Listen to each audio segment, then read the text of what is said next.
2004 থেকে আজ 2025 প্রায় 19 বছর পরে এই গোপালগঞ্জে একটু মুক্ত পরিবেশে একটু বড় ধরনের বিএনপি সমাবেশ হতে যাচ্ছে।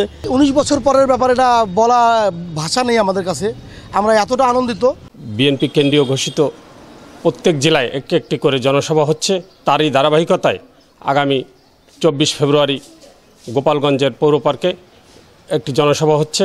সেই জনসভা উপলক্ষে গোপালগঞ্জের জাতীয়তাবাদী পরিবারের সকল পর্যায়ের নেতাকর্মীদের মাঝে বিপুল উৎসাহ উদ্দীপনা বিরাজ করছে, কিন্তু তার মাঝে একটি শঙ্কাও কাজ করছে।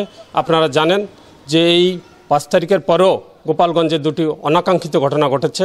আমাদের নেতা শহীদ দিদার হোসেন এবং আর্মিদের গাড়িতে হামলা হয়েছে। এই কারণে আমরা কিছুটা শঙ্কিতও বটে। আমাদের প্রত্যাশা, যে কারণে হাজার হাজার লোক জীবন দিয়েছে, সেই গণতান্ত্রিক পথেই বাংলাদেশ এগিয়ে যাবে। দ্রুত যৌক্তিক সংস্কারের মাধ্যমে অল্প সময়ের ভিতরেই একটি সুষ্ঠু গ্রহণযোগ্য অংশগ্রহণমূলক নির্বাচন অনুষ্ঠিত হবে।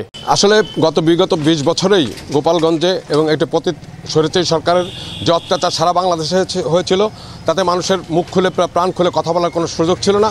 সেই কারণেই আমরা কোনো জনসভা করতে পারিনি। পতিত ফ্যাসিস্ট সরকারের নানা মুখে চক্রান্ত এবং জনদাবিতে গোপালগঞ্জ জেলা বিএনপি আগামী 24শে ফেব্রুয়ারি গোপালগঞ্জ উন্মুক্ত পৌর মঞ্চে সকাল 10টায় জনসভার আহ্বান করেছে।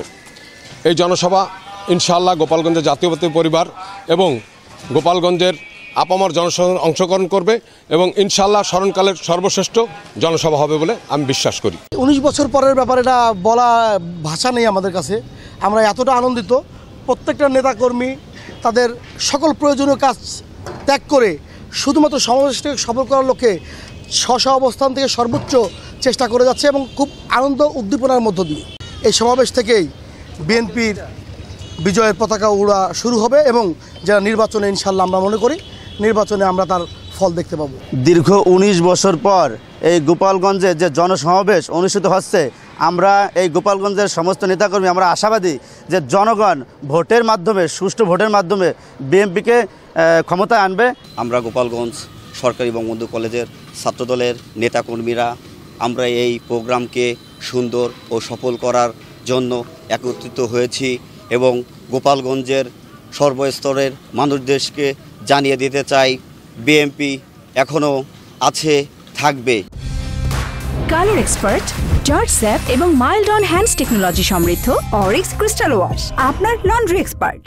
এই সমাবেশের মাধ্যমে আমরা বর্তমান সরকারকে একটি ঘোষণা দিতে চাই, যে সংস্কারগুলো না করলে নয়, সেই সংস্কারগুলো শেষ করে অতি দ্রুত অবাধ সুষ্ঠু একটা নির্বাচন দেওয়ার জন্য।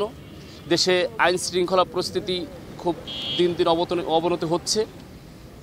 অতি দ্রুত নির্বাচন হইলে যে সরকারি নির্বাচিত হয়ে আসবেন, আমার দীর্ঘ বিশ্বাস যে দেশের মানুষের জানমালের নিরাপত্তা এবং নিত্য প্রয়োজনীয় জিনিসের যে লাগামহীন দাম বৃদ্ধি পাচ্ছে, এর সব কিছু লাঘব করা সম্ভব হবে।